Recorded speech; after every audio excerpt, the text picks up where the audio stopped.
Can someone else try speaking? Yeah, hear you loud and clear. Yeah, we hear you. Okay. I was getting a little worried. Oh no, echo. You're fine.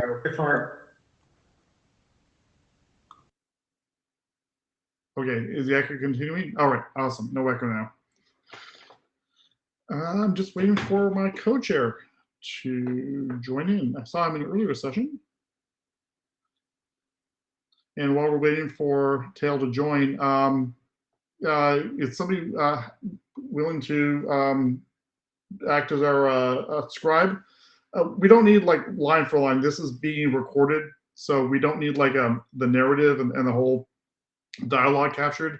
What we really need is any decisions that get made or sort of resolutions we come to captured, please. So hopefully it's easier. A scribe. Well, really the scribe for the hedgehog doc, the hedge doc. So I guess note taker scribe, you change whatever you want to call it, but really we need resolutions captured and not the whole back and forth. We're not looking for a court reporter. And I confirm, as the AD for this group, we need to get a scribe taking the minutes before starting.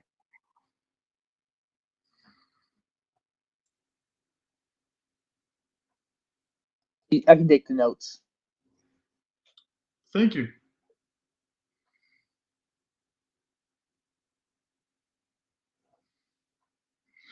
And make sure you add your name into the Ether doc so that we can see who gets the credit for the awesome scribing. So thank you. Is Tail on yet?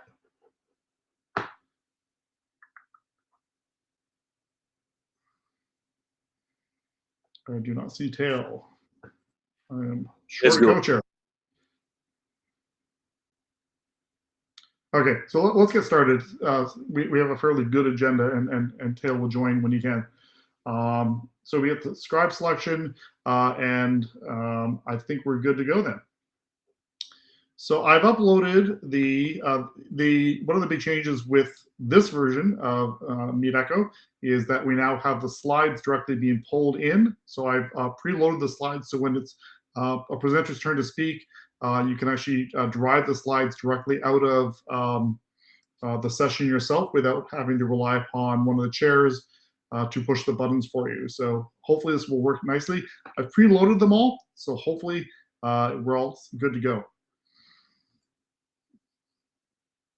So we're going to spend a couple minutes focusing on NoteWell. We've been asked by the ISG to spend a little bit more time than we normally do on NoteWell. Obviously, this meeting is an IETF activity, and it is covered by NoteWell. But in particular, there is a request every working group has had to apply a little additional focus around making people aware of the conduct and the behavior. Not that we're calling out and saying that anybody in ADD has been causing a problem. We've all been getting along very, very well, in my opinion. So this is more of a reminder to all of us, and not in any form a slap on anybody's wrist. But please be aware that we are all working here together. Be kind to one another. The IETF does have anti-harassment policies in place. We have an ombudsman to work with, and if you just take an extra second, if you're heated and passionate in the discussion, take the extra second to have an extra breath before you maybe respond harshly or unkindly to somebody's point that they've made, and we'll all get along very well. And historically, ADD has got along very, very well. It's been one of my pleasures to co-chair this group because, in fact, we are so well behaved. I'm Glenn Dean, obviously. I'm one of the co-chairs of ADD, and Tail, aka David Lawrence, is my co-chair. Mr. Eric Vink, and I don't think I'm saying Eric's last name perfectly properly because I don't have the proper accent. But he's our lovely area director, and he gives our good oversight and overview and management of the ADD working group. So here's our agenda for today. We are going through that. We've done the note well. We've done the admin portion. This is the part where we have the agenda bash. If people looked at the agenda last night, there was one change overnight in that we had an additional topic here, which was the SVCB draft. There just wasn't a lot of new material for there, so we don't have any slides being presented on that. So we pulled it off the agenda. So that gives back actually a few more minutes for extended discussion on the other topics today. Anybody in the chat? Anybody or want to speak up? Any changes to the agenda that people want to propose at this point?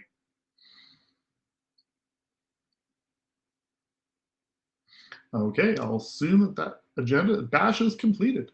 So the very first topic we're going to do is DDR. And who is going to present talk for DDR? I see Tommy Polly popping up. Hello, Tommy. Good morning. And Tommy, okay, so I don't know in this new interface how do I give you control? I'm going to ask to share slides. Okay, well, your slides are already uploaded. So if you no, I pressed the button to request to share them. Oh. And then I can click through them. Oh, okay. Grant. Yep. Let's see. Did you get it? I've not gotten the permission yet. Well, I clicked on the yes. One there first. You may want to stop yours first. Yeah. I've stopped mine. Okay, and I'll re-request. There we go.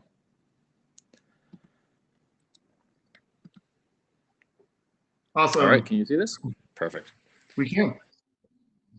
All right. And so, I'm, Tom, you have 15 minutes overall for the sort of to lay out the stuff. We've allocated 20 minutes to talk about the extended topic at the end, so Q&A.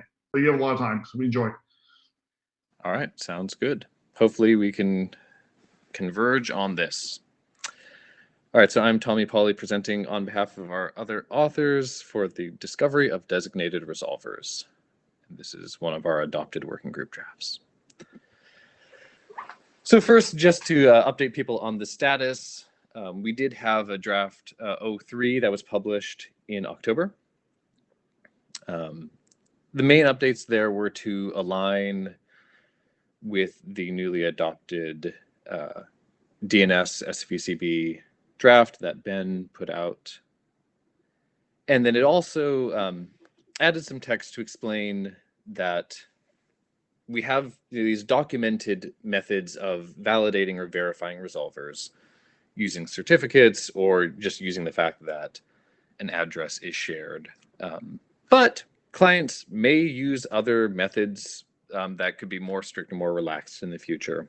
This opens up the possibility for things like Ben's other draft about how to handle forwarders.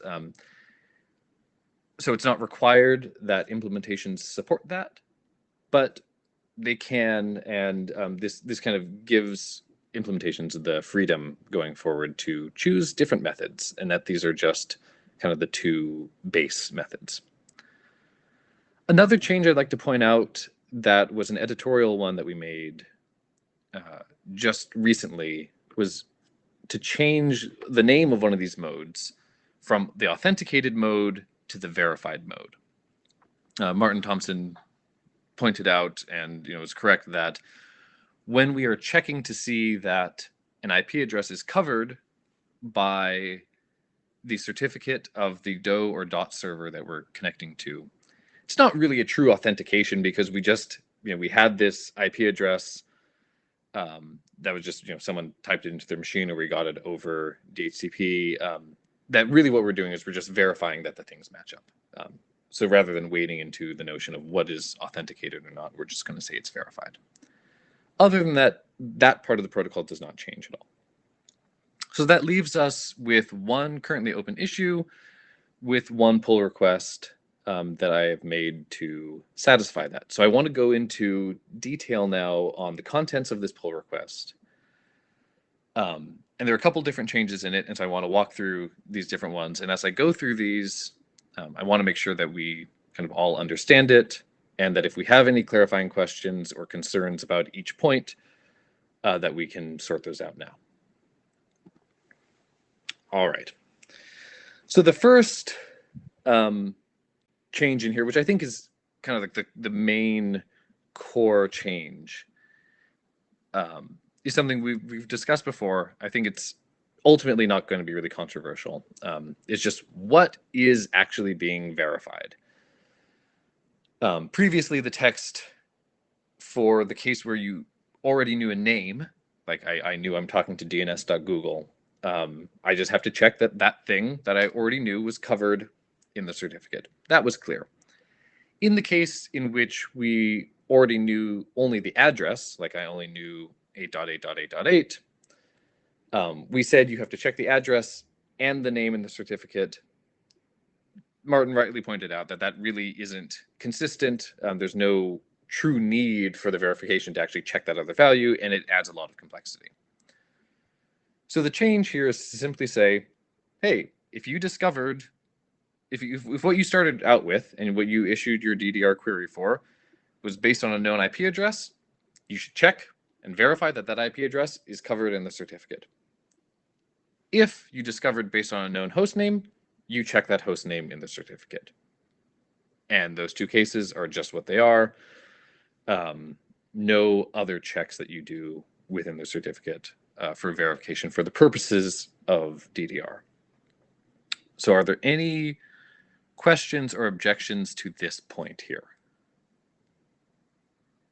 I see in the chat, Martin says it's sensible. Great. All right. I think that goes forward then. All right. Next step. Sorry.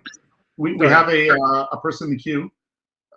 I don't see someone in queue. Okay. It popped up. That's fine. And then it went away. Did somebody want to comment back on? Oh, Vinny. Hey, Vinny, go ahead. Clarify, when you say IP address, it's both the resolver IP and that you own the IP that was originally used to bootstrap the discovery, right? It's both of those. Yeah, specifically this is if the thing I had received over DHCP or had manually configured was 8.8.8.8, and I issued a UDP port 53 query for the SVCB record of dns.resolver.arbra to quad 8, then when I actually connect to the Doer server, I look for quad 8 being in that, because the thing I started with was quad 8. Right. Okay. Okay. Ecker?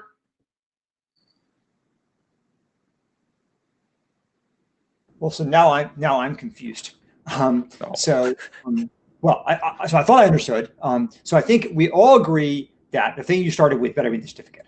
I think the question is does the thing that you got as a result of the DDR have to be in the certificate?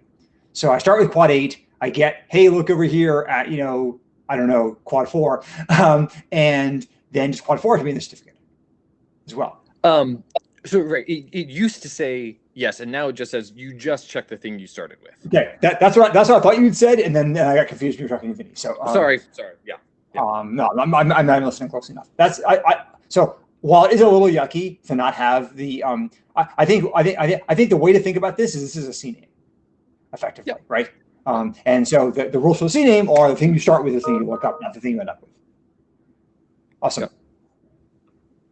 All right.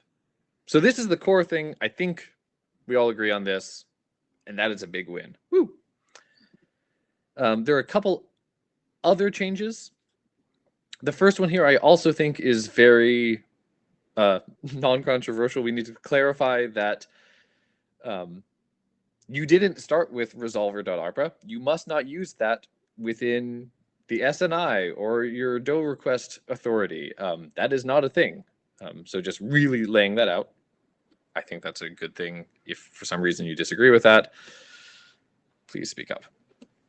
And then the last thing, which I think needs most discussion here, is while the thing you check is the address or the name that you started with, there can be this intermediate target name. So, in the case I gave before, we have quad 8, but there also is this identity of the thing I'm connecting to, which may be a DO server that is running on as DNS.Google or something like that. And should I be allowed to, as the client, use something other than that original IP address, quad 8, as the authority, as the name, there's the host I'm connecting to in the DO URI? Martin's in queue. I do have an example that I want to walk through here just to go through. Is that okay, Martin, if I quickly bounce through that? Hello. Yes, go ahead. Sorry, Cool. I got cut off. No worries. Yeah, so in general, like, we could do it either way, but the place that I think it's ugly if we say you must only ever use that original address is this. So let's say I start out with quad 8. I receive the following answer for it. I see, oh, this is DNS.Google. It has a DO server running H2. Great, I'm going to use that. Along with that, because this is SVCP, I will either have received IP address hints, but I'll have to either have additional records that came along with this for A and quad A, or I'll issue specific queries for A and quad A of DNS.Google. And so that resolves me to quad 8, 8.8.4.4, and I have some IPv6 addresses. Our client stack prefers that we use IPv6 addresses. And so now, I'm connecting to an IPv6 address that I know is for DNS.Google. That's the thing I resolved. I'm going to check quad 8 in the certificate, but is the client allowed, because it knows that this is DNS.Google, to put that as the authority, or must it put quad 8 as the authority even when it's talking to an address that is not that? And just for example, like our implementation stacks of HTTP, it's often awkward and not even publicly accessible API to have a different host than the thing that you're doing the actual DNS A and quad 8 queries for. And that's the case we have here. And so, Martin, please chime in. We should be looking for whatever names might appear in the DNS for these things. I think we should start with what we have and end up with the same thing. So there are a couple of places where you're going to be using this information. Mm-hmm. If you're doing O, there's obviously two places, SNI and the host header field. Yep. And I think the SNI field is a simple one. Don't put it in because you have been configured with or have discovered an IP address, and you don't put IP addresses in that field for some reason. The host header field, I think the same applies there. You've got an IP address, and that's what you started with, and that's what you put there as well. All of the intermediate stuff that you might have discovered along the way is information that is internal to the resolution process that you have. And so while it might be nice that you have some nice names along that path, I don't think that there's something we want to put into the protocol. Okay, so two questions here. So one, you did mention kind of like the thing that we did DNS for. When we talk about doing DNS, the thing that I issue an A and quad A record for, query for, is DNS.Google. It is not quad 8. Correct, but you started with an IP address, and ultimately which you're never going showed to be up in a DNS query, right? I was asking for resolver.arpa. Right, but you are you not authenticating against that IP address when you make these queries? You're not, are you? Or I'm just verifying that IP address is covered in the certificate. I'm not authenticating against it. Right, but you're okay. So that's the key question, which is when you feed this information into your stack is going to say is going to receive a string, and that string is going to contain an IP address, and stacks don't want to have one thing going into that and another thing going into the host header field or the SNI field. You're going to right, and so it's very common for us, and I know several public APIs that allow you to customize your certificate validation and verification. Yes. But do not let you separate out, here is the name that gets resolved into addresses from the host. And so essentially all I'm saying is it should be allowed for the client to use that DNS.Google name instead of Quad 8, but it could use either. Yeah, I think that just complicates things unnecessarily, and that customization is not possible in a whole lot of stacks. You might have that flexibility, but that's not a common case. Okay. All right. Let's hear from other people. Edgar? So I think I basically agree with Martin, but I actually have a less philosophical and perhaps more practical concern. Imagine the situation in which you have name-based virtual hosting, and in which you get one thing if you stuff in 8888 as the host header, and you get another thing if you stuff in safe lookup.google.com. Right? Yep. And so the consequence of this design would be to permit the on-path attacker in the network to force you into a different resolution you otherwise would have gotten, which would not have been possible in the setting where the thing that was stuffed in to the host header was the thing that was configured. And okay. So I thought about it for a little bit, and maybe you could persuade me that already is a problem, but I don't think it is. And the reason is because I think maybe there's no actual configuration this way, but it seems to me you could have a configuration that was this way, and because the point is, it's not merely a matter of validating the certificate; it's a matter of what the client tells the server what its expectations are, and the server may or may not use SNI for this purpose, and the host header was intended for this purpose. And so if you key only on the host header, which would be legal in this case, then you would get different responses. And so I think that this introduces a vulnerability which they shouldn't do. So I think this is something that already exists, because you also have the DOE path, which could also be a way of splitting up. I could have a different path for different functionality. I could have safe DNS query and this DNS query, and we could also imagine extensions to the SVCB format for resolvers that includes other parameters which say, oh, this is the one that does our malware filtering, and here's the one that doesn't. We could imagine that there could be a validity around having different options. And to that end, I think the only thing we really are confirming is that Quad 8 is covered in the certificate. All of the other aspects, if someone is attacking me to try to get me to go to a different variant of that server, they already could by changing the path. And that means that essentially it's a feature of this that you could have different things. And now we're essentially saying, if you have different services offered by something that can be delegated by Quad 8, they can only use the path, and they cannot use the name to offer those different services. And I think that's an unnecessary restriction. So, you could certainly have a client that only says, I'm going to use the address I got. But saying that, it is illegal for the client to use that authority, even if it knows a meaning behind it and knows that it's safe to do it, I think that's going too far. Well, now you're persuading me to do it, but it's bad. I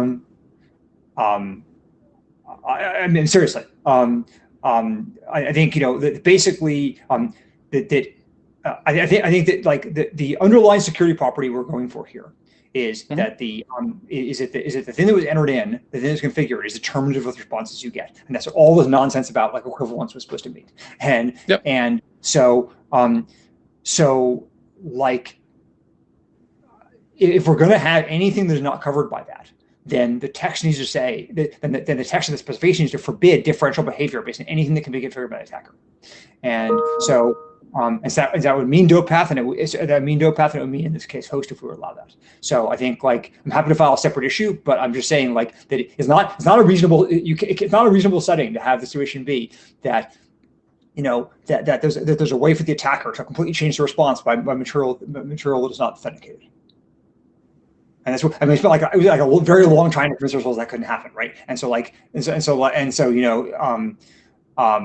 think that like that's actually a problem. But I also think that like the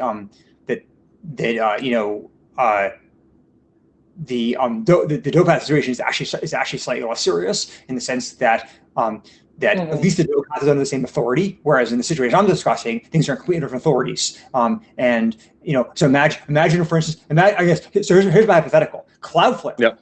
Cloudflare serves on the same, I don't know if they do, but they serve on the same IP addresses. They serve Cloudflare DO, and they serve like and they serve like Ecker's like lying DO resolver, right? And in the situation in the situation with dope path, it's not possible for the attack. If Cloudflare only has one DNS path, right, then there's not possible for the attacker to force you the wrong answers. But in the situation with I'm allowed to specify the host, then in fact I can just divert them entirely my resolver and my fake resolver, and I can say anything I want. So it's actually much worse. As long as Cloudflare shares certificates for that IP address and it doesn't have to show them for the domain. Right? So, they would have to allow that IP address to show up on the certificate for this other name. Well, but right. But I mean that does not. No, that doesn't have to show up in their name. Right. All it has to have is it has to allow you to connect to 1.1.1.1 and feed in a host header that was an ordinary host header, and that would be sufficient. Right. So you're saying after the TLS validation, then it just redirects it off to something else. Well, I mean, it just steers based on just a host and SNI, right? Which I mean, bear in mind is a permitted behavior because it's generally permitted behavior because of connection pooling. So anyway, I guess that makes sense. More fun. But I'm happy to write this up. But I think this is more fun. Yeah. But I do want to specify. I have no idea what Cloudflare actually does, so I just use Cloudflare as an example because I know they're a CDN that multi-host. So like people can tell me they don't do that, but that's not my concern. Is not that Cloudflare in particular than anything. Okay, that makes sense. So I guess if we go this route of saying you have to have it, then I guess the question is, are people okay with sending the authority of Quad 8 to an IP address that's a v6 address? And if we're fine with that, then we're fine with that. Yeah, I think so. Okay. Right. I'm still not clear on what the exploit is there. Who's talking? Maybe I'm just not like the Cloudflare. Vinny, did you want to put that in? I could write it up. If that would be helpful.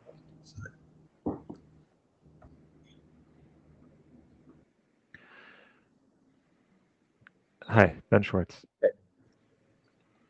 So another way to interpret what Eric was talking about is that allowing this client behavior implicitly imposes a bunch of hidden restrictions on the server. Servers, in order for this to be safe for the client to do, servers have to avoid a bunch of configurations. There are a bunch of configurations where that would become insecure if the client's allowed to do this, and there are also configurations that would stop working. So one of those is one of the things that I thought was fun here is this, I think, implicitly requires that both the IP address and the target name appear in the same certificate. First of all, it requires that the server have a certificate that covers the target name. Does it? Well, so we can step back and say, is the client actually going to verify that this authority is present in any certificate, that the host is authoritative for this authority? I think it's only verifying the address. Okay, so in that case, then you're doing something very exciting. You have an HTTPS connection with an authority that is completely unverified. And while that might sort of be safe in this particular case, in general, it's extremely unsafe. And it would allow... Which is why originally it said you checked both. Right. Because it would allow things like allowing anybody in the world to rewrite your Gmail cookies or extract them. So if maybe in a completely stateless, isolated HTTP context, somehow it's safe, but it definitely, I think, would constitute a violation of the HTTP semantic rules, because HTTPS URLs are only valid for authorities that have proven cryptographic control of that have cryptographic proof of control of the authority name. I don't see, as a standards matter, I don't see a problem with saying that the authority is an IP address that is totally different from the transport level IP address. Okay. I think we'd probably want to comment on that to explicitly note, like, hey, by the way, it's fine to do that. By the way, another interesting problem that this generates is that it requires, at least potentially requires the servers to use real names in their target names. Yes. Yeah, that would be a consequence of this. Which, if we wanted it, I think would be okay. But yeah, that's fine. All right, Eric.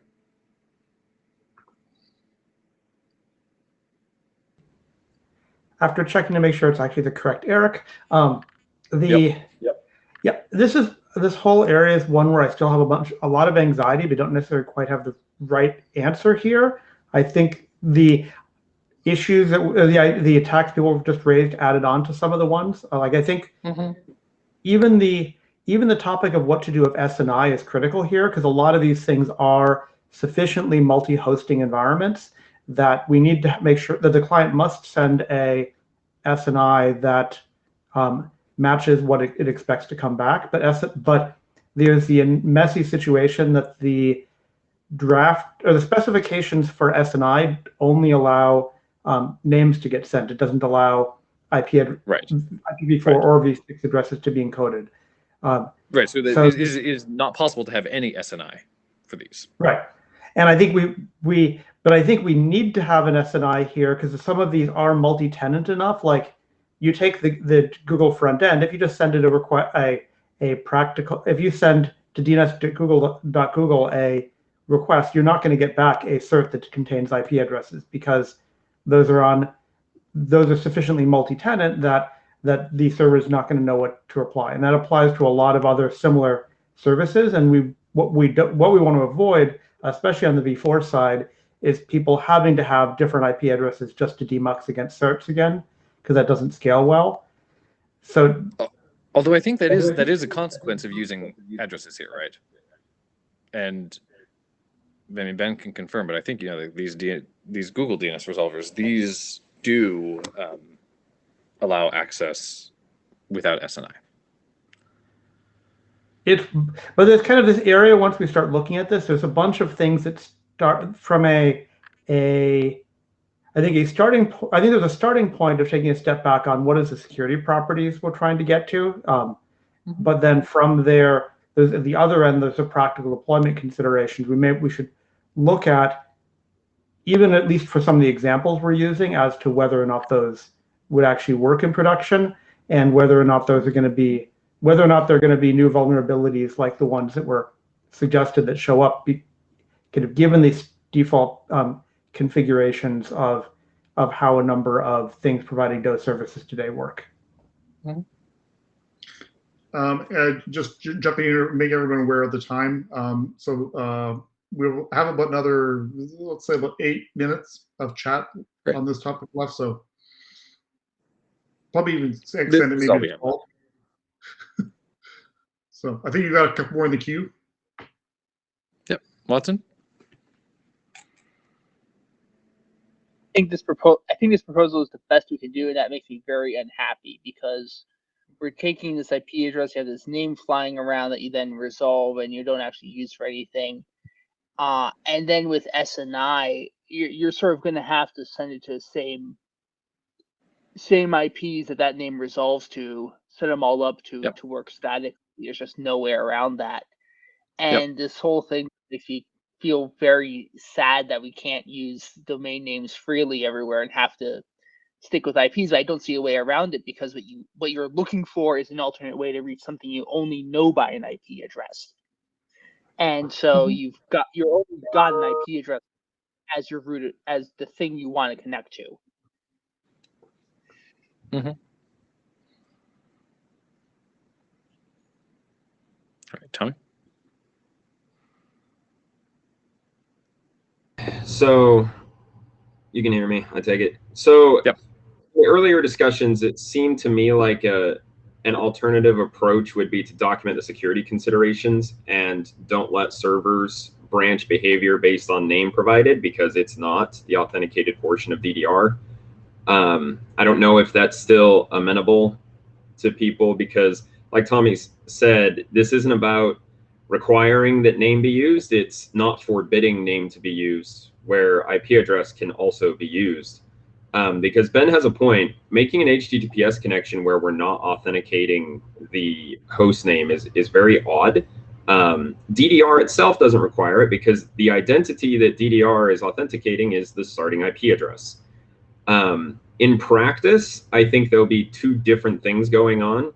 We're confirming that the DDR recommendation was solid, but we're doing that over an HTTPS connection.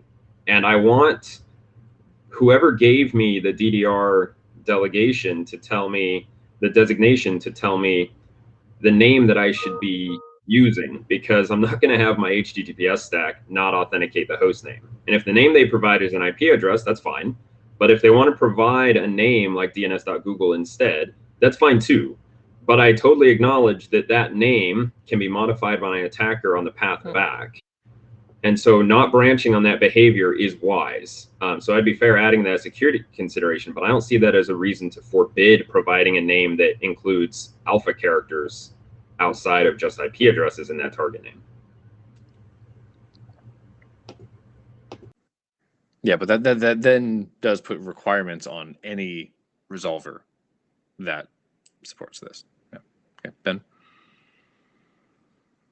All right, so responding to Tommy first, I think there's a slight miscommunication there. So the example record that Tommy Polly has at the top of the slide would be considered valid and acceptable as a DDR record regardless. Nobody's demanding a change to the contents of the target name field here.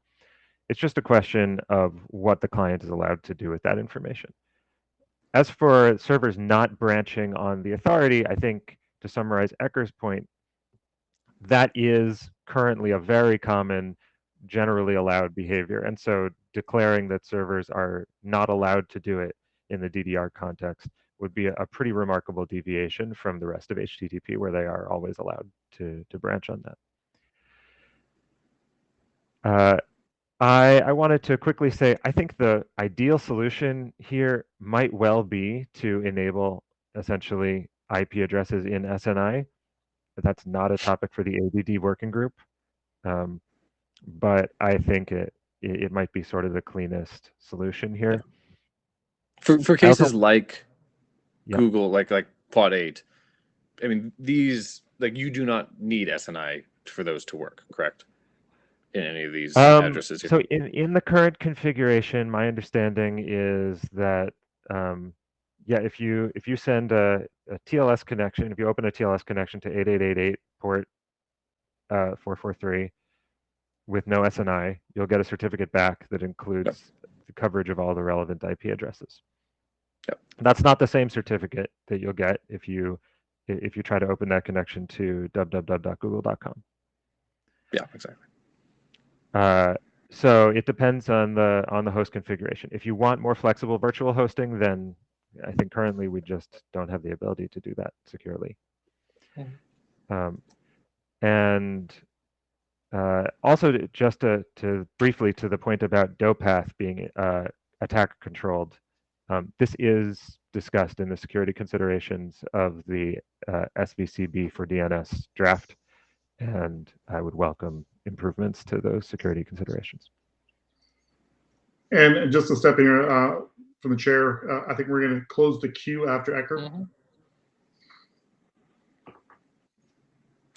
I see the RFC 8738, the ACME IP identifier validation extension does allow IP addresses in SNA hostname, but with a suffix of IP with the ARPA to create domain name with the IP address. So it does allow SNI hostname extension. So that should work for this specification, and we should be able to take host names within the SNI host field.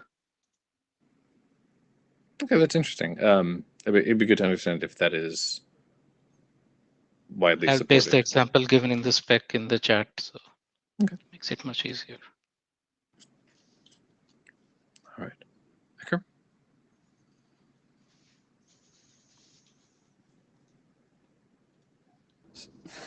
Right, just waiting. Yeah, I think there are a number of issues here, probably, which I feel like we're going to need someone to label all this stuff down. There's the issue of like what has to be in the certificate. There's the issue of what the client has to send to induce it to be in the certificate, which is to say, like, supposing like are there servers, which I'm sure there are, which have IP address certificates, but like don't use them if you don't send SNI or something. I don't know, or maybe there aren't any. But like what do we have to require? They may just not be able to use this right now. Yeah, exactly. It's a matter of saying like this is what you have to do if you're one of these things, right? Yeah. And then there's this question of what goes in host, right? So I think like those are all like kind of separable here. I guess one thing I would say is at the current moment, it's really not sensible if someone sends you TLS client hello and no SNI, not to send them an IP address certificate if you have one. But if we had to, we could certainly certainly find some way to stuff SNI in the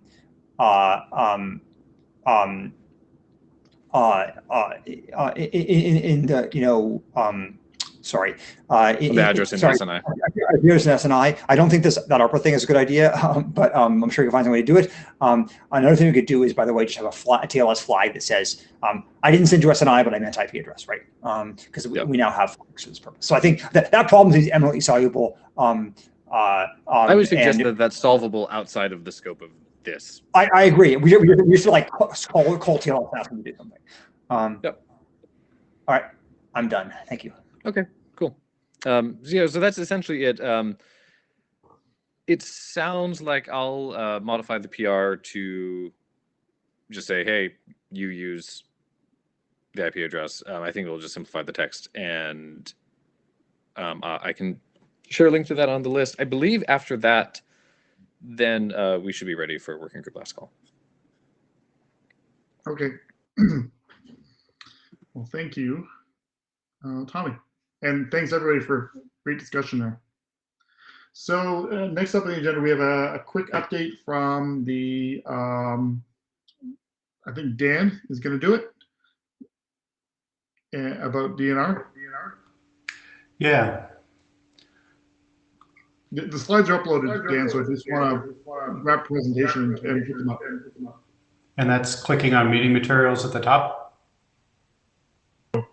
It's, if you see, I have a thing that says share slides underneath my name, left-hand side. Maybe you can show them real quick, because so we can just, oh, there we go. The new button, ask slides. Cool. They're up. Yeah, they don't advance for me. So I only have one thing. Authors, consider this ready for a working group last call. I know we were holding off on doing that to do DDR and DNR at the same time to make sure that some of the security aspects of both are aligned, and we have no changes to the doc. But we consider this ready to go. That's my update. Thanks, Dan. Any quick questions on DNR? Where I'm getting a lot of echo.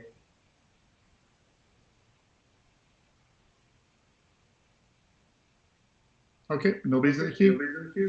Thanks, Dan. Yep. And Tail isn't on, but we'll talk as well to see if we're going to continue on with the plan. I still like the plan of doing the two together so that they're in sync.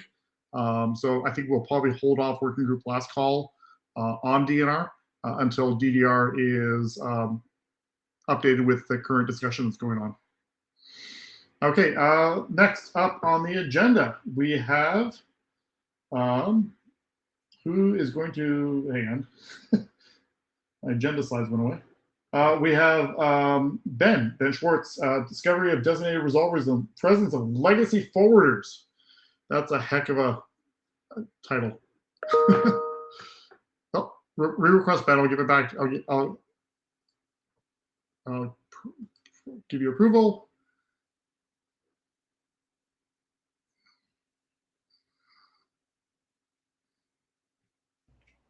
And Ben, you have 10 minutes to present and 5 minutes for Q&A. Okay, here we go. This is a draft by myself and Chris Box, inspired by a lot of discussion by a lot of different people in this working group who've thought about this topic. As a refresher, the topic in question is what to do when the client is speaking to a DNS forwarder identified by a local IP address, and the forwarder is just forwarding all the queries to a recursive resolver that actually supports an encrypted DNS protocol. And so the question is, can the client upgrade to use DNS over TLS to this recursive resolver? This is an opportunistic encryption situation. So the only identity the client knows for the DNS server is a local IP address, which is not a usable validation identity. So in this context, in DDR, when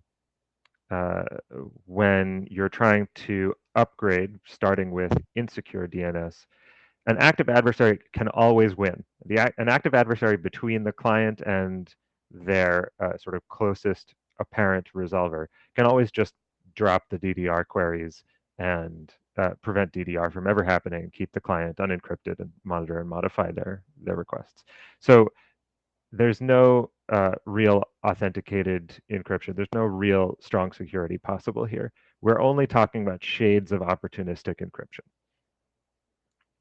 So in this context, DDR says that the client is allowed to upgrade as long as the IP address of the encrypted resolver does not differ from the IP address of the unencrypted resolver. So they're continuing to send their traffic along the same network path, they're just encrypting it. And that works so long as the forwarder is, in a forwarder context, that works if the forwarder has been upgraded to fully implement DDR itself. But otherwise, it basically excludes upgrade across a forwarder. And we have a bunch of reports and sort of experience in the working group that says that there are a very large fraction of internet users who are essentially stuck behind one of these forwarders, where otherwise they would be able to use encrypted DNS to the upstream resolver.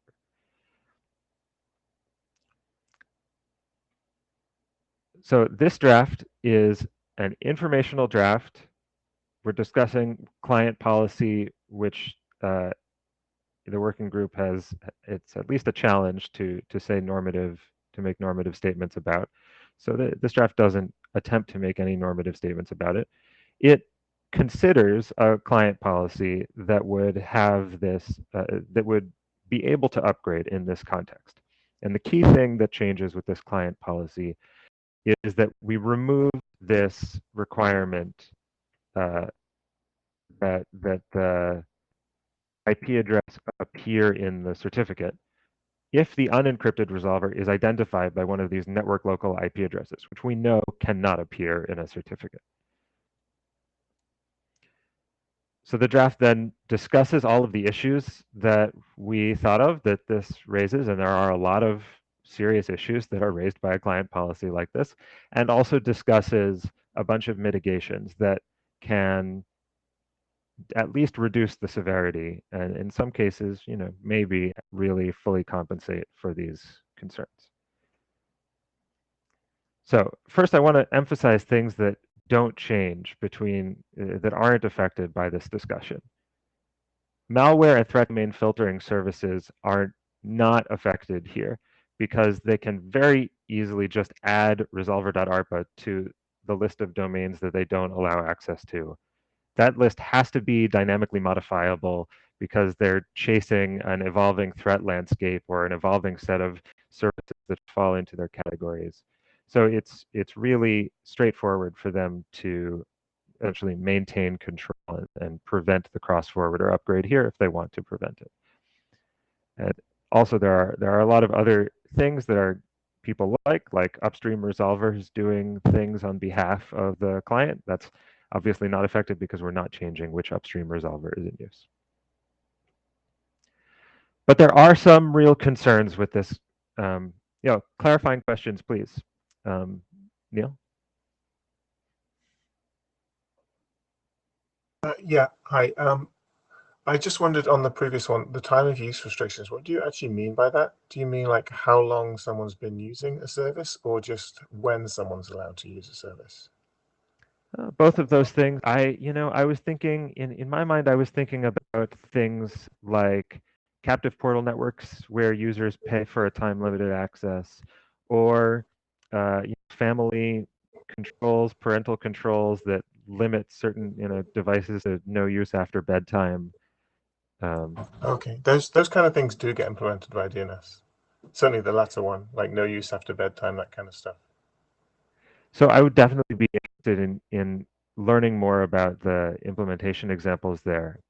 As we pointed out in the draft, it seems like it can't be implemented in any effective way using DNS because clients have substantial amounts of caching. So major services, like if you're accessing, I don't know, YouTube or something, there's a good chance that it's just going to continue to work after the DNS stops.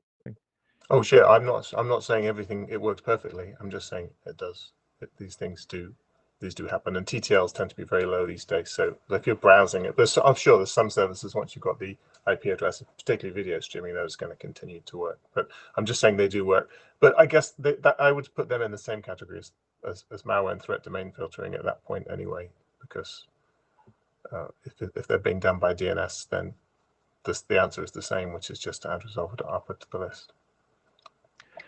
Okay, that's great. If you happen to have an example of a system that is implemented that way, that would definitely be interesting. But Yeah, there's a the bunch. text. I can send you Thank you. some examples. Can we hold the rest of the queue and let Ben get through the rest of the slides? I think you're almost done, Ben, right? Slide-wise? Yeah. Okay. So this does raise some concerns. One of the concerns here is that if somebody injected a long-lived DDR response, it appeared on the network for a few minutes, injected a long-lived DDR response that redirects everybody to their server and then walks away, their attack can continue after they cease to be present. And so there are some potential that's a real concern, and there are some mitigations that can reduce the severity of that concern. One way to mitigate it would be to limit how long you cache these records, essentially cap the TTL. Another possible mitigation would be to essentially only accept an upgrade, an unauthenticated upgrade in this case, to a target that you have some reputation signal for, where you believe that they're not likely to be part of an attack. Another class of security concerns is related to how this interacts with forensic logging. And so the draft has some advice on how to configure forensic logging to make sure that you can still capture any attacks that might happen. And there are also some interesting compatibility impacts that could arise if a client tried to do this. So split horizon namespaces are a little bit like the threat domain filtering that we talked about earlier, but they're not necessarily dynamic. A forwarder could have been configured with a split horizon namespace 10 years ago and never touched since. We want to make sure that we don't break those configurations. And so there are ways to solve this, or at least there are mitigations that can avoid visible breakage in situations like this. And one mitigation we mentioned in the draft is NX domain fallback. So you can try to look up the domain through the upstream resolver, but if it fails, you can disable encrypted DNS and try again through the network's unencrypted resolver. That bears quite a bit of resemblance to behaviors that exist today in both Chrome and Firefox. There's some interesting questions around safe search type domains, which we coined the term interposable domains. for these domains that are deliberately meant to be modified by resolvers in particular ways. Again, that might have been done 10 years ago once, and we don't want to break those configurations with any client-side changes. That would be a problem. So there's some discussion of what to do about that. The best mitigation that I thought of was just to basically keep track of the very small number of these weird things that are out there and avoid breaking them. And so this draft, it documents a secure, at least an alternative client policy that is in some sense no less secure than DDR itself, or at least secure under similar threat modeling. It documents the advantages and disadvantages that that client policy would carry, and it discusses some ways to mitigate the known problems. It doesn't have any recommendations on what you should do, and it's seeking working group adoption. One thing that I guess I just skipped reading the slide is that this alternative client policy, while it carries a bunch of tricky trade-offs, would likely enable a lot more DDR upgrades. So it would be likely to result in a large increase in the amount of encrypted DNS on the internet. Thanks. Let's open for questions. Vinny? Example, and I think Chris verified this in chat, that the blocking really only applies to being done at the forwarder, because you never know if that request is actually making it to a cloud-based malware inspection service, right? It could be man in the middle before then. So yeah, this comment here, I think, only applies if the forwarder itself is providing that service, right? I'm not sure what you're referring to, but in general, if threat filtering is implemented at the resolver, then it can continue to do that just by adding resolver.arpa to its list. And if threat filtering is implemented upstream of the forwarder, then that also won't be affected because users will continue to reach the same upstream resolver. Does that help? But not in the case of an on-path attacker, right? Like if there's something between the forwarder and the upstream. Sorry, go ahead. So we're talking here about legacy forwarders, which means they're not, in the context of this draft, means that they're in general not modifying queries on either leg. So an on-path attacker on either section of the path can always prevent the DDR upgrade just by dropping the DDR query or response. Right, but the client doesn't know that there's a forwarder between it and the final destination, right? And the proposal here is to soften the security requirements of essentially the client to support this.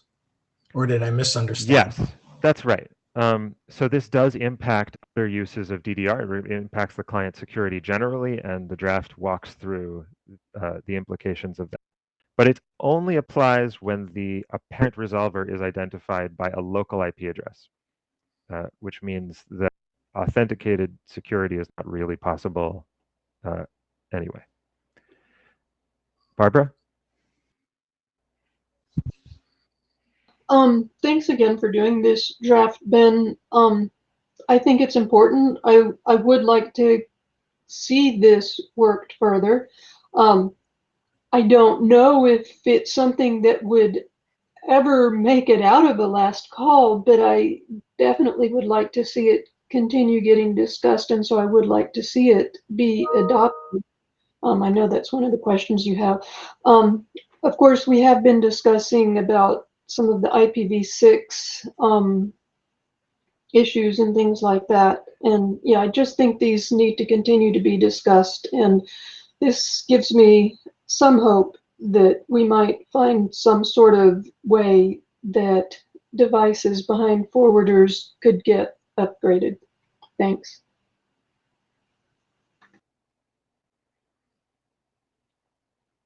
I think Kira's next in queue. Hey Ben, I think this is a good start with regard to the millions of legacy routers that are there, but I think it should. I think we need lot more details to be discussed in the security consideration, especially with these legacy routers where even the config cannot be updated, and that's the case this draft is addressing. And even if the config cannot be updated, then it seems like with these home routers, they're easily susceptible to several firmware vulnerabilities, and typically they have several firmware upgrades to address those vulnerabilities. If those vulnerabilities are not getting fixed, then to support that kind of a deployment, right? I mean, is it like we're going to do this till 2025 and then stop supporting this model? Where is the end game for this, right? I understand it's a starting point because we have to transition to better routers, but are we going to do this for some duration and then stop supporting this as a stopgap? That's an interesting question. The draft does not propose particularly a need to sunset this kind of behavior. Again, no normative recommendation client policy, but I think it's conceivable that the need for this could fall over time. I don't know. Thanks, Ben. And I'll close the queue after Andrew. Yeah, so Ben, thanks for doing this. This has got a bunch of interesting sort of implications, but I suspect that people are going to be doing this exact behavior, and it will serve a very large number of people and provide them with some amount of encryption. I don't know how good it is, because obviously this is vulnerable to on-path attackers, and as Chira points out, one of those on-path attackers is the unpatched router that hasn't been updated to support this stuff. But it's certainly not worse than it was before in any way. And so I'd like to see us work on this. I don't think we need to set the bar particularly high when it comes to making sure that everything across the board is covered in the security considerations, particularly because that increases their exposure to the sorts of things that Barbara mentioned. I'd be interested in why Barbara thinks that this might not get through a last call. I realize that these sorts of things are always a little bit interesting, but I'd be interested in what those exact reasons were. Thanks, Martin. Ray? Right. Yeah, hi. Thanks, Ben. A couple of things I noticed both with this draft and the previous discussed draft, the DNR draft. I think they could both do with, or both sets of authors could do a looking at my RFC 5625, which was specifically about the class of DNS proxies found in home gateways. Specifically, I think for your draft, one of the biggest issues may be that actually most of these proxies or forwarders are not true forwarders in the DNS sense at all, but are actually just simple UDP ALGs, application layer gateways. They actually don't really speak the DNS protocol at all. They just forward it over UDP up to an upstream device and send the responses back. The other comment, which is probably more relevant to the DNR draft, I'm afraid I missed that section of the meeting, was that a lot of the time the upstream device does not know what the upstream DNS is going to be at the same time, or in readiness for the client to connect. Like, clients are online all the time, or, you know, so long as they've got power. But if the PPP session drops, which is quite common over DSL type home gateways, there simply is no upstream DHCP information to be had. So that's probably more for the DNR draft than for this one, but I would very strongly recommend both authors have a look at that previous RFC, and do get back to me, please, if you want any further details on that research I did. Thank you.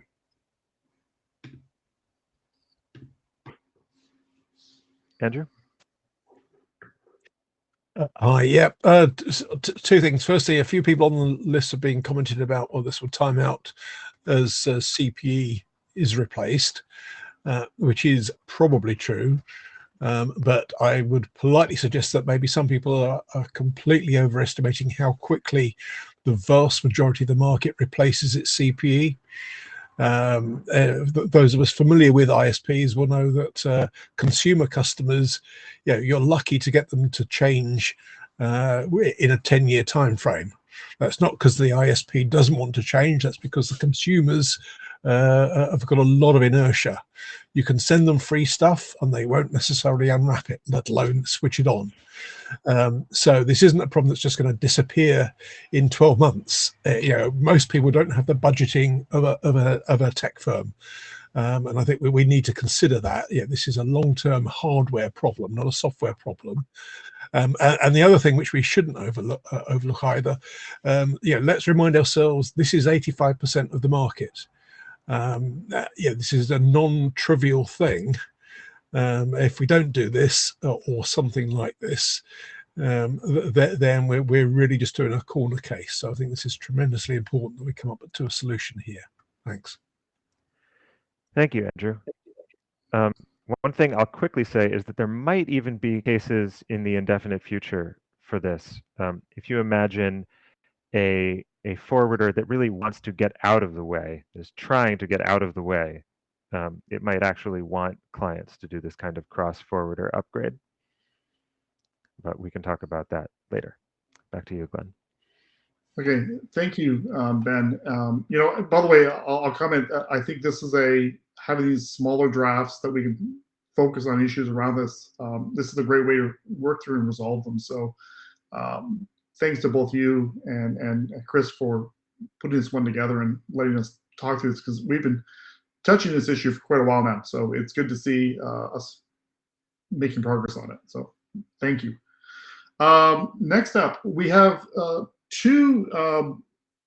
we've had this discussion around a couple of drafts that we have issued a working group adoption around. And we had low feedback on the list. And so the chairs have been trying to work through the right, I'm getting a lot of echo, 1 second. Dan, could you mute your stuff? Okay, thank you.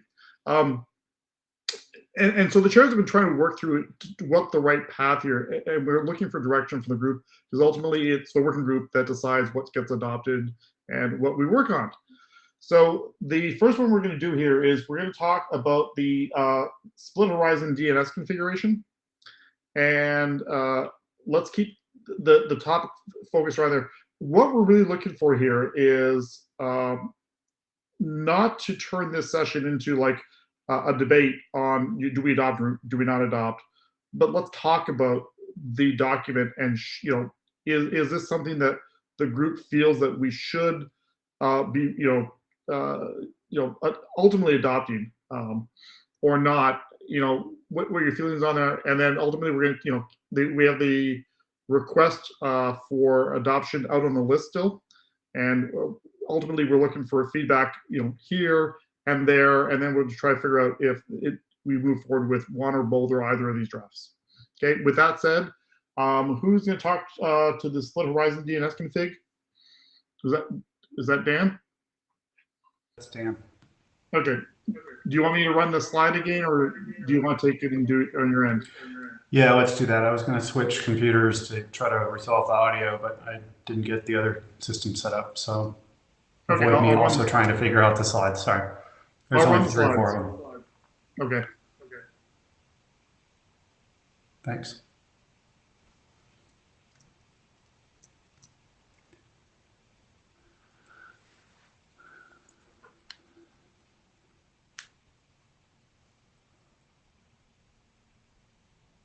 Trouble getting that particular slide. I imported them. Give me 1 second here. My apologies for the. It's not liking things.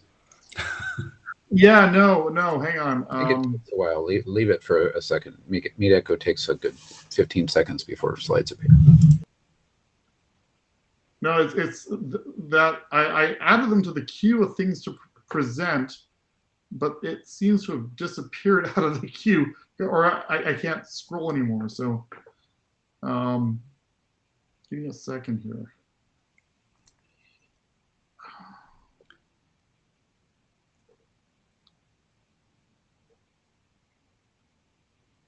I'm doing really badly here. Yeah, perhaps the PDF renderer is confused with the PDF. No, the problem is that there's a list of documents which have been imported to the session, and I imported all of the ones ahead of this, and now it's not showing up in there, this particular document. Okay. And I don't remember how I imported it, to be honest.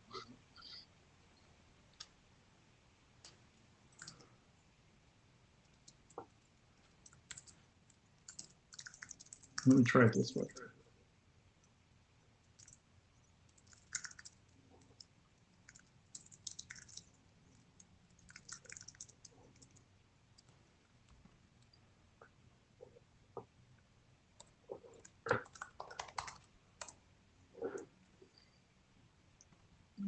Okay, we're going to try it the old-fashioned way.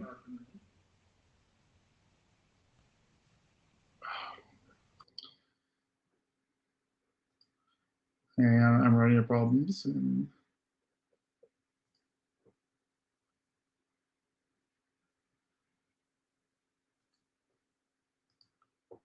all right, can you see the slides?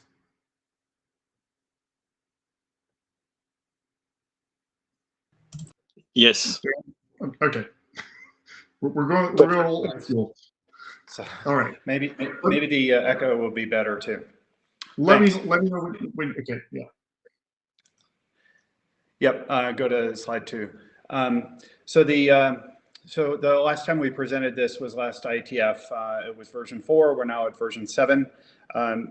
Removed a little bit of latent text that was accidentally in there talking about the enterprise use cases. So this is and has been intended for a couple of versions now to cover non-enterprise use cases, specifically for mobile ISPs wanting their subscribers to be able to get to certain resources and pay their bill and whatever.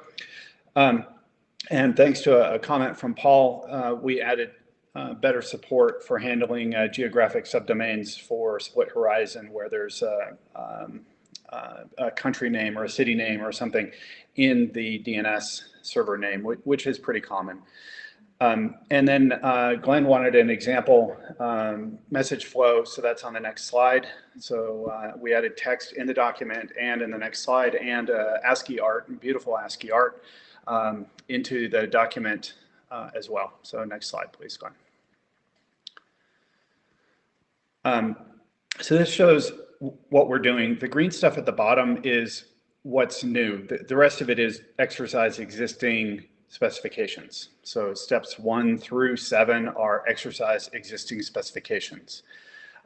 Then what we're proposing in the document to do differently is, after gathering the information from steps 1 through 7, which is what are the local DNR host names, what are their IP addresses, and what's the FQDN for the provisioning domain, and learning the details of the provisioning domain and getting that JSON back. After getting all that stuff in steps 1 through 7, is go off and talk to a public resolver and ask it who owns that domain, and see that there's a match. If there is a match, then continue using that network encrypted resolver that claimed to be authoritative for that domain and claimed to be responsible for it, and use it for that domain. And that's the gist of what we're proposing. And that's really my update. I have another slide. We may want to just flip back and forth between this one and the last one to help frame the discussion. But the last slide that I have is, does this describe a real problem? Do we want to have strong authentication and authorization of split horizon DNS? And is this mechanism reasonable? And I think there are two separate questions. This is just the mechanism we thought was reasonable.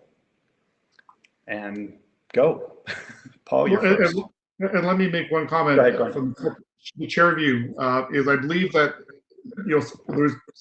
we're going to if we do adopt it, it will get renamed. So if people are upset with the word enterprise in there, I think there was general agreement that the word enterprise would get removed in a renamed adopted version.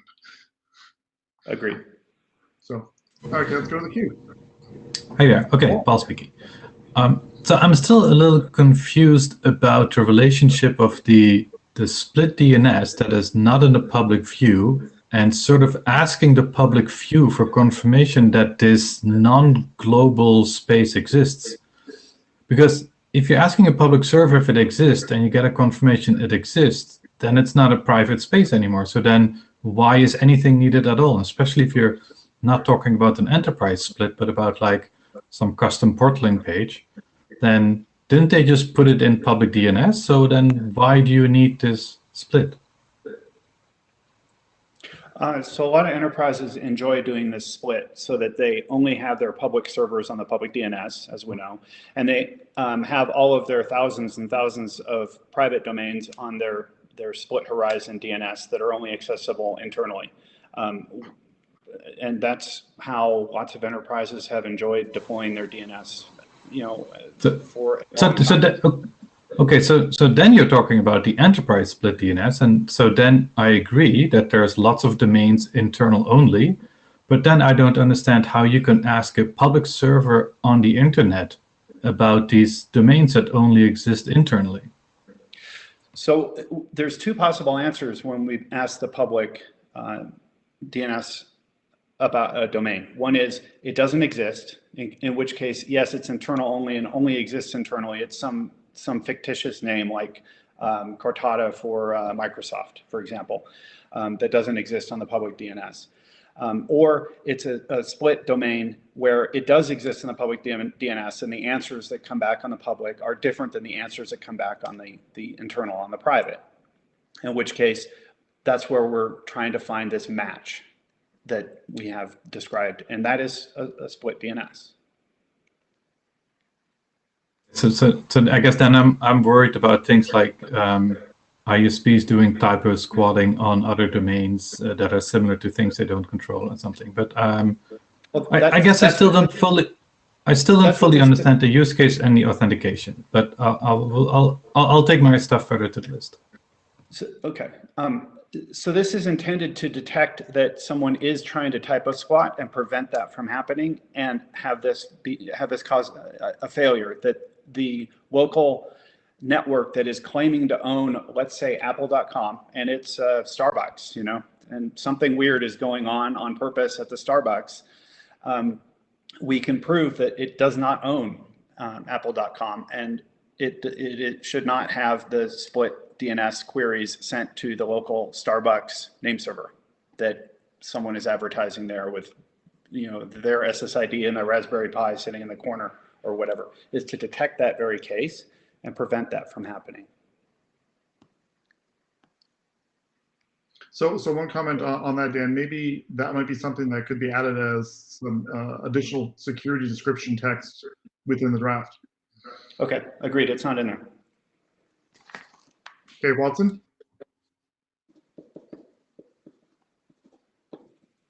Hi, Watson Ladd, Clever. I am very confused by the draft. First, I don't think split DNS is a good idea.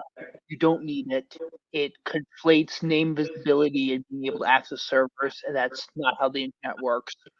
And then with this draft, I have the same confusion as Paul. If you have a namespace that's public, and you're just trying to get your resolver to come back with an answer, you know, why are you using a public resolver for this? Why can't you tell your client to go to a resolver and set up with the DNS already? And this authentication thing is just sort of odd. So I'm not sure. You know, I think there's a lot of problems with a mechanism that's saying, okay, we're going to hand out different answers through public resolvers, or notice that our name servers are. We get back from a public. You don't get the name server from a public resolver. You get the answer back. So if you're going to do the crawling of DNS yourself, you don't really have a problem. Or maybe I'm just misunderstanding this entirely. Okay, so you're saying there isn't a real problem to solve, and I believe is what you're saying. No, I'm saying if what you're doing if the problem is that you're using a public recursor, you're not going to get split DNS that way. If you're using a private recursor, you don't have a problem. Private recursor is talking to authoritatives that give it the split view. Okay.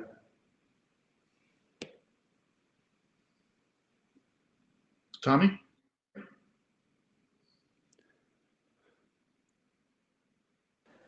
All right. And I think this is definitely a real problem, for better or worse. You know, I care a lot about how we handle split DNS. Paul and I wrote a document for how to do it in IETF2.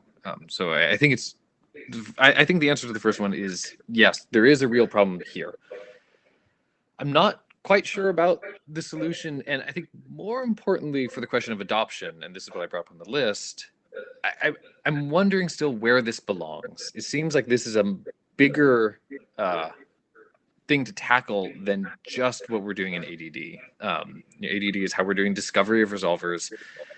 This is going into a much bigger question about how a network expresses authority over specific resources, which is really interesting, but that could have its own working group to talk about all the details there. You know, I like the idea of using PVDs somewhere in this.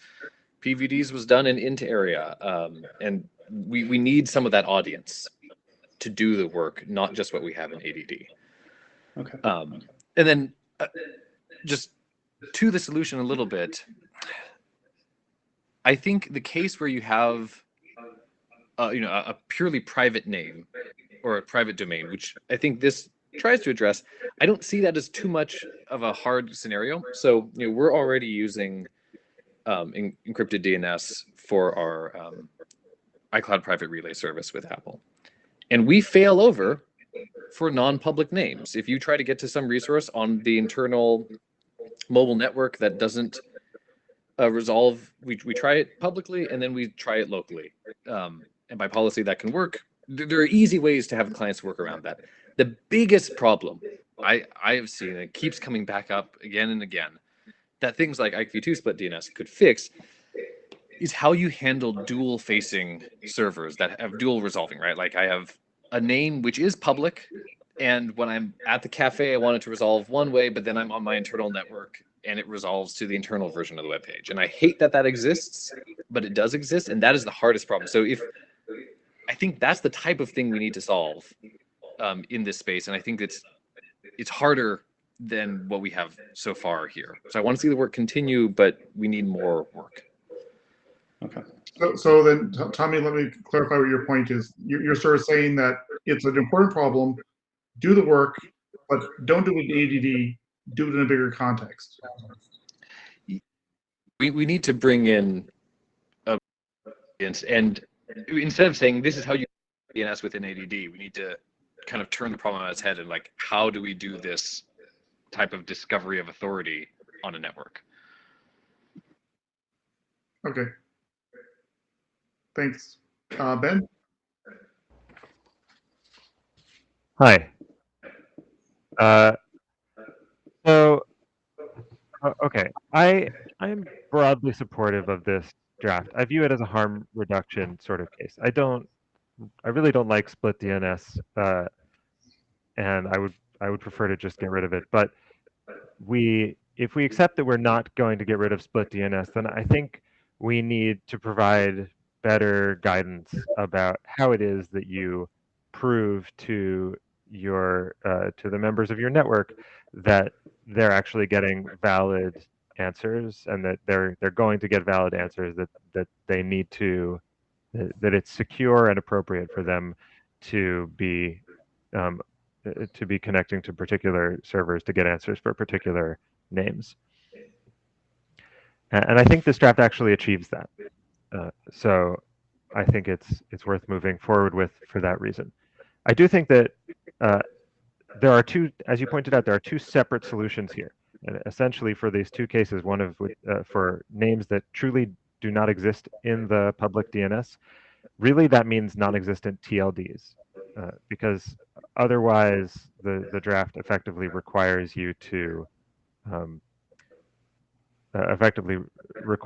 prove the, well, and I guess I should reread it again and see. But there are fundamentally two cases, one of which is the name exists in the public DNS, and one of which is the name doesn't exist. So if you're talking about cases where the name does not exist in the public DNS, that's the case where NX domain fallback, as Tommy Pauly mentioned, already handles quite well. It's also the case that creates the risk of typo squatting that Paul Wouters pointed out.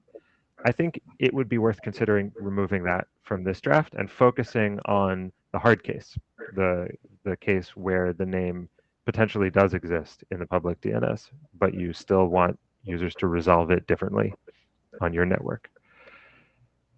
I think that the discussion of use of public resolvers, while it's very practical, I think is raising a lot of hairs on people's necks and is not actually necessary. I think it would be clearer if the draft based that entirely in DNSSEC, and the draft can be done without any discussion of public resolvers, if you, or at least without any reliance on them, if you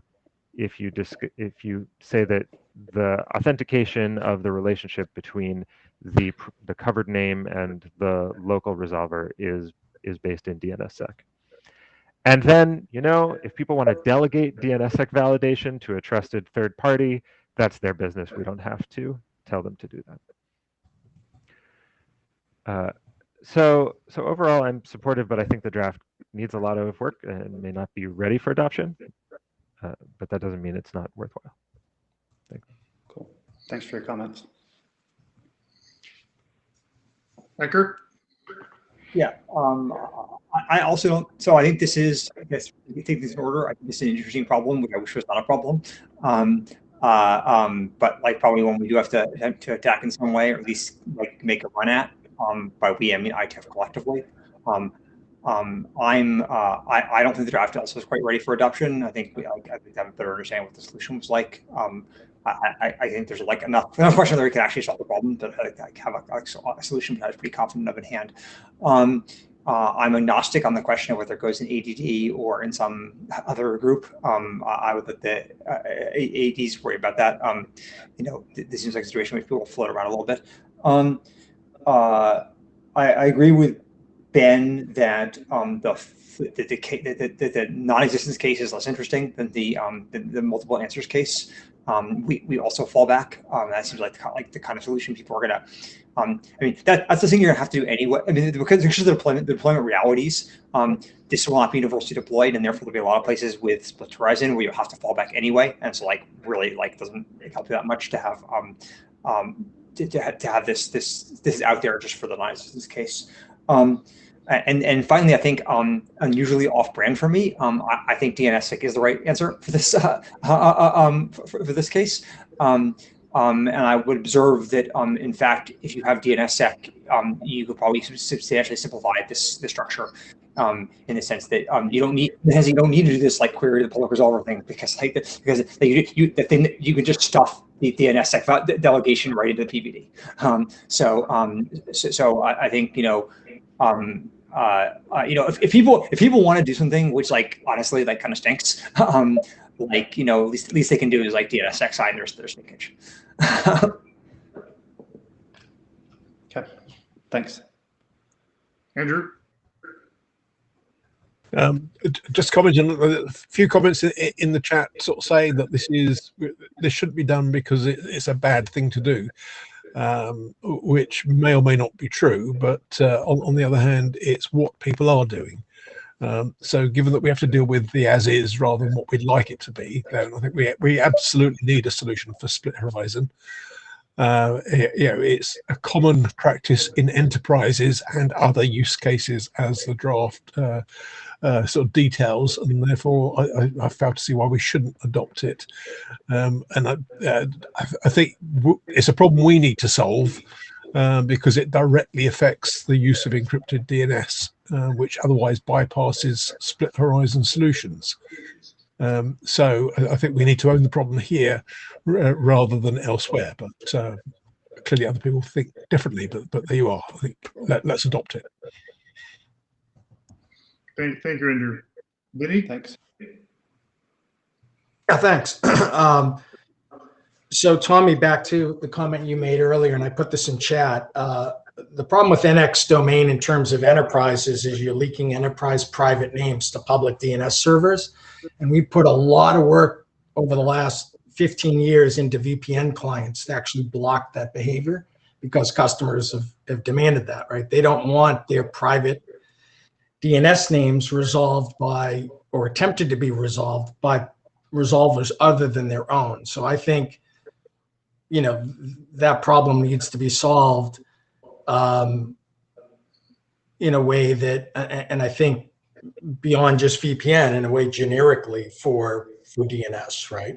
Additionally, we've put a lot of effort into, zero round trip time protocol improvements, and NX domain processing, adds latency for every request has to fail, then try it again on a different interface. Now there is some parallel DNS, opportunistic DNS resolutions, but again, those start sending enterprise DNS names out over interfaces that the enterprise doesn't want them sent over. So I think there's value in this proposal. It still needs some work to improve on that, but I do think there's value here. Thank you, Vinny. Eric, are you wearing your AD hat, or are you just Eric? And if you see this one, let's discuss in the chat, or if you care, whatever. So I hear a lot of interest in this draft. Also here there are some issues, but we are talking about for a call for adoption. So my only slight concern about the call for adoption is whether it should be done in AD&D or someplace else.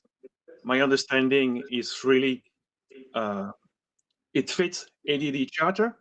So for me, that's good. We may want to check with the chair, with DNS op and Interarea chairs as well, whether there's a best fit outside. But for me, it fits ADD. People at ADD are aware of the problem, so it should stay there. But I will double check. But again, it's just for a call for adoption, so there's normal to have issues. Let's solve those issues before the working group last call. Thank you, Eric. And Wes. Thanks. So this space has a huge amount of history in it, and though it may seem like ADD is an interesting first place to hit it, it's actually quite old. And I just sent a note to the mailing list that includes even a draft going back to 2007 for how to deal with split DNS within DNSSEC and how hard that is, as well as RFC 8244 should definitely be read, when considering this, because it talks about all the issues with private namespaces and how much trouble that's caused. And between both DNS within the IETF, including DNSOP, and within ICANN, this problem, has a very ugly rearing head that is much larger than this group. So I'd tread cautiously, because if you think you're going to add a split DNS just in the context of ADD or how to deal with it just here, there'd be huge dragons there. So it's a really hard problem. You stole my comment, Wes. I was gonna say, so in summary, there are dragons there. Yep. You beat me to it. Yeah, that 2007 DNSSEC split horizon draft was great. I have not dug into the history of why it was abandoned, but it describes 4 ways of deploying DNSSEC with split horizon. 3 of them would work with what we have in mind. 1 of them doesn't. And that would take on, that would eliminate, like several people suggested, it would eliminate having to talk to the public DNS to ask it any questions. Instead, you'd have all the answers in the DNS signed records yourself. So I can answer the abandonment issue, because that was actually written by my coworker, and the working group couldn't come to agreement that it was a good thing to do. I can feel that. Thanks. Okay, thank you, Dan. So please continue this discussion on list. As you can tell, Eric, our AD, is paying attention, the chairs are paying attention, and we're trying to really sort this through. And I've heard some good suggestions here, especially talking to the other potential groups. And so as the chair, we'll do that. We'll go have that conversation. But please continue the discussion on this one. All right, and then we have the other document, and let me bring that one up. And we can talk about that next one. Neil, give me 1 second, or can you bring up the hang on. Let me try to bring the document up for you.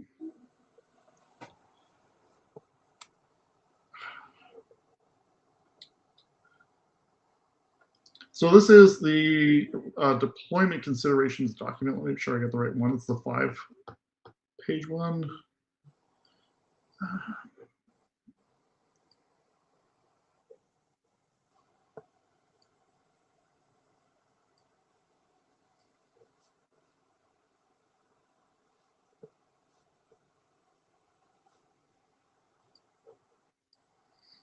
Okay, everyone can see? Okay, this is old-fashioned. You do it for me. Yeah, I'll do it for you. So you let me know when you want to change the page. Okay. All right, change the page. All right, so I'm going to speak on behalf of my co-authors. So this is really, the approach here is just very high-level architectures to capture like the deployment scenarios that cover the ad protocols, specifically really about in home networks when you're deploying ad protocols in home networks. It's not going into any kind of network specifics, all of that. It's really about the ad protocol that you need to do that. We really used this when we were kind of figuring out how to do DNR. We used it really to just describe all the different options for what DNR would do, what DDR would do, and just kind of go through the different scenarios. You go to the next slide. So this was actually part of the DNR spec originally. So we pulled it out. It wasn't really appropriate to be in the DNR spec, but as I said, we did use it as a really helpful guide for us to work out like what all those scenarios would be, what was appropriate to DNR, kind of figure out all the different possibilities, and what would be specific to DNR, what would be specific to DDR, and kind of figure out all the edge cases. So we pulled it down to a different spec because it was clearly not appropriate to have it just in the DNR spec. And so that's what this is. That's what this document is. We found it really helpful when we were creating DNR, although it's not really specific to DNR.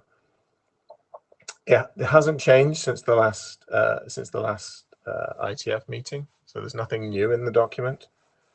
Next slide.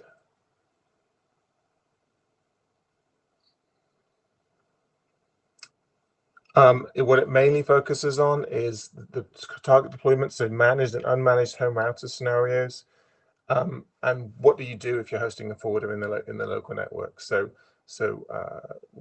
when would you use DNR? When would you use DDR? Some options when you might use ACME, these kind of things. There's some nice network diagrams. When would you use? What would it look like when you have a legacy router that can't be upgraded? What would you do if you've got a legacy router that you can upgrade? All of that kind of stuff. So I think the target is for people so ISPs who might be looking at what they would do to upgrade their routers with encrypted DNS, what they would put forwarders on, proxies on them, for example, how they would do that. People who actually want to put forwarders and proxies on routers, you know. For myself, I work for Power DNS. We have DNS Disk, which works on OpenWRT now, for example, those kind of things. So I think that's really the target. But really, next slide. The question is this appropriate for ADD? Is this something that we should have as a working group document? I mean, at best, it's informational, but is this something we want to work on as a group? I don't think it's actually requires a great deal of work as a group. I know Ekas was saying this isn't, this is something that would have priority as a working group document. I don't think it would need a lot of priority as a group, but I'd just be interested if folks think it's useful for us to adopt as a group or not.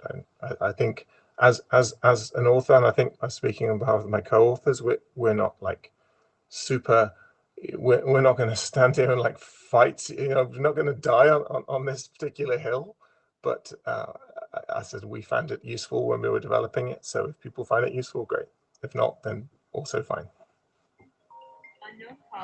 So before I open the queue up for people to make comments, one thought the chairs have had, and talking with Eric as well about this document, ADD in our charter does have a sort of an informational document listed as one of our deliverables.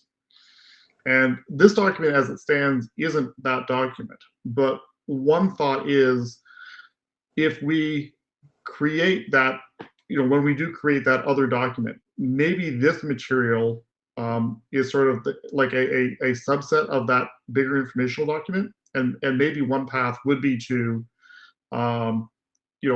start work on that informational document, take out of this document the relevant and useful pieces, imported into that new draft.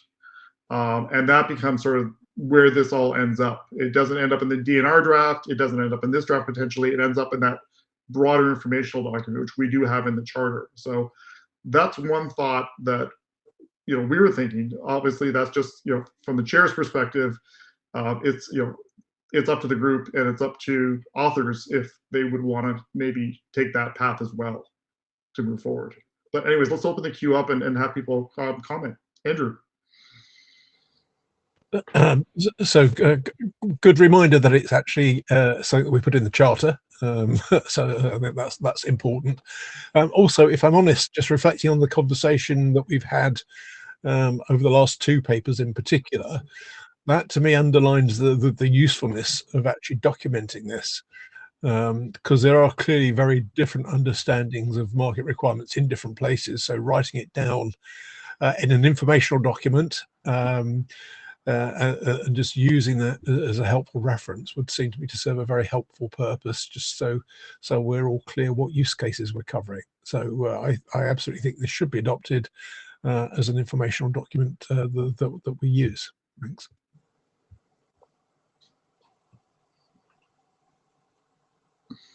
Eric? Right. So I think first, this is not, as you say, this is not even remotely the thing that's in the charter.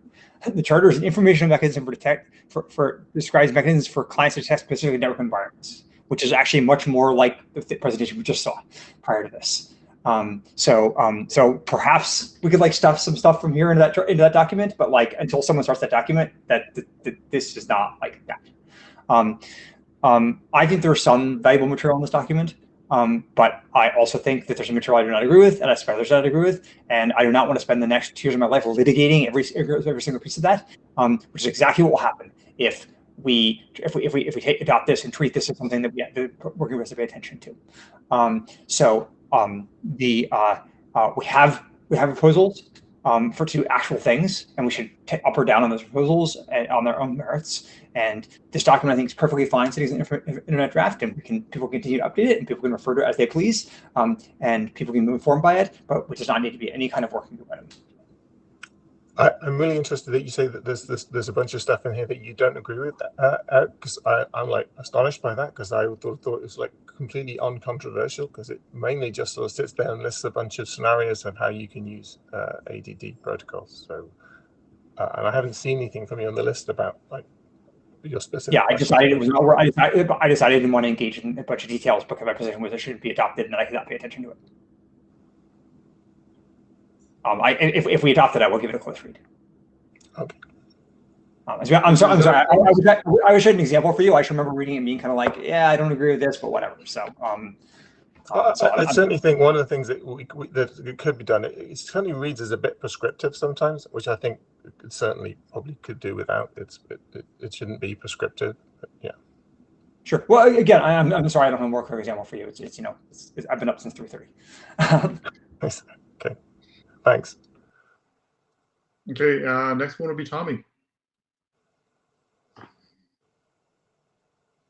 Right. Yeah, I mean, largely I agree with what Ecker was saying. I think, yeah, I mean, the content here isn't bad, but it also doesn't feel like it's directly, deeply tied into ADD. And a lot of this may just be also the framing of how it reads. I would strongly suggest, since we have an informational document in the charter that needs to get done at some point, and we have a bunch of authors who want to write the informational text to help people understand how to do deployments, it seems like taking the suggestion to, start working on that document, figure out what of the stuff you have here makes sense in there or as an appendix in that document would be a really good use of our time and effort, so that we don't end up getting into conversations on this and having arguments about it, about how it should go, and instead just say, we need an informational document anyway. Let's make progress on that. We've already agreed to that in the charter. Right. I personally, not speaking for my co-authors here, but I personally see the idea of it being a part of a larger document perfectly reasonable. I don't quite get the point about it not being that relevant for ADD. It pretty much exclusively covers ADD scenarios. It certainly doesn't cover the whole of ADD. It covers a specific topic for ADD, which is deployment essentially of ADD in home networks where you've got CPEs. So it's a kind of a narrow subset of ADD, but it almost exclusively covers ADD. It covers the discovery of encrypted protocols in the situation where you've got CPEs in home networks, which is, by the way, and I'm going to just remind everyone, the most common way that people around the world access the internet. So I think that often gets lost here. That is the most common way that people access the internet. So everything we're talking about here, if anyone thinks that those scenarios are not relevant to ADD, then please tell me now, because that I think they are the most relevant ways that people access the internet today.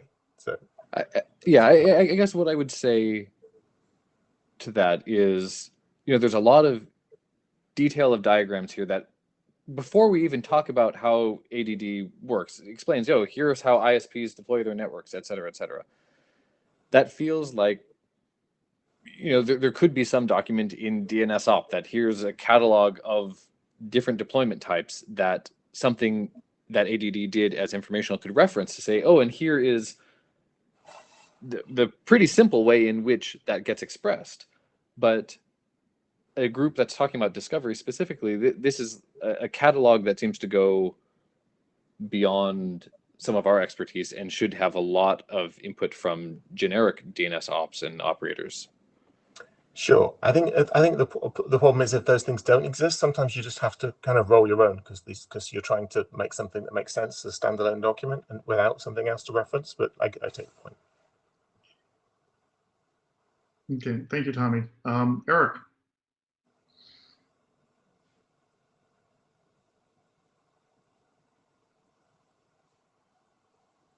This draft is indeed relevant to AD&D, but it does not fit the charter as it is. So it really cannot be adopted as it is with the abstract and its content. I can only suggest, because the content seems interesting and useful, to remove it to DNS op, or like already said, include it into the larger informational document deliverable, which is in the charter and the milestone of ADD. But like it is, I'm afraid it cannot go forward. It cannot be adopted. Discussion can continue, obviously, as it's relevant to ADD. Thank you, Eric. Thank Any you. other comments from the floor, the group? Okay, well, thank you, Neil. Okay.